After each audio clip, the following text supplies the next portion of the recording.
Assalamualaikum warahmatullahi wabarakatuh. Nama saya Firdaus Kusdiastama dengan NIM 220112. Saya di sini akan memberikan jawaban mengenai ujian akhir semester yang diberikan oleh dosen dengan mata kuliah Bank dan Ekonomi Islam. Stay tune guys.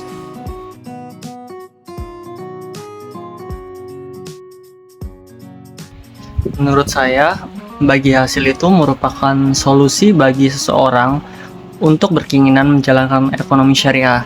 Dengan keuntungan dari sistem bagi hasil adalah dengan kesepakatan yang adil dari pihak-pihak yang terlibat, sehingga resiko maupun keuntungan yang didapatkan itu akan ditanggung bersama dari satu pihak dengan satu pihak lainnya.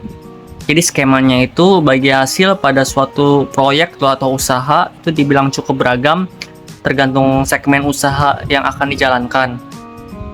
Tentunya ada tantangan dan hambatan yang perlu dihadapi ya agar sistem bagi hasil itu berjalan dengan lancar, terutama dalam memperkuat prospektif semua pihak. Dengan tujuan itu sistem bagi hasil itu akan dijalankan.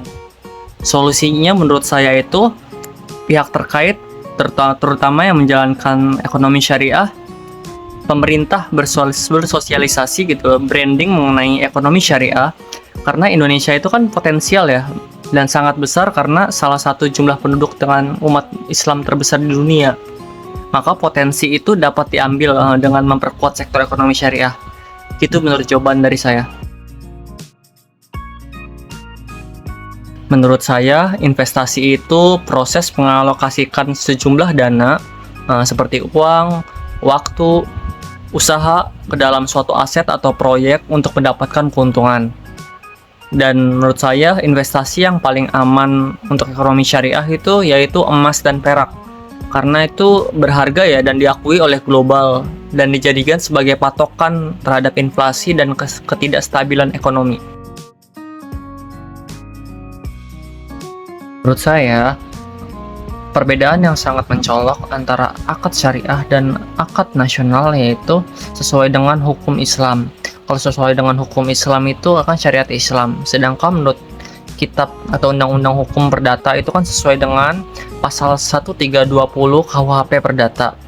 Perbedaan akad nasional dan akad Islam itu dengan perjanjian menurut hukum perdata terletak pada pihak membuat akad, pernyataan kehendak, objek akad, dan tujuan akad. Menurut saya, tugas dan peran Dewan Pengawas Syariah itu bertanggung jawab dan memastikan bahwa semua produk dan sistem operasional mengenai syariah itu berjalan dengan sesuai dengan prinsip-prinsip syariah Islam, serta mewujudkan corporate culture yang islami yang ada di Indonesia. Itu saja. Terima kasih.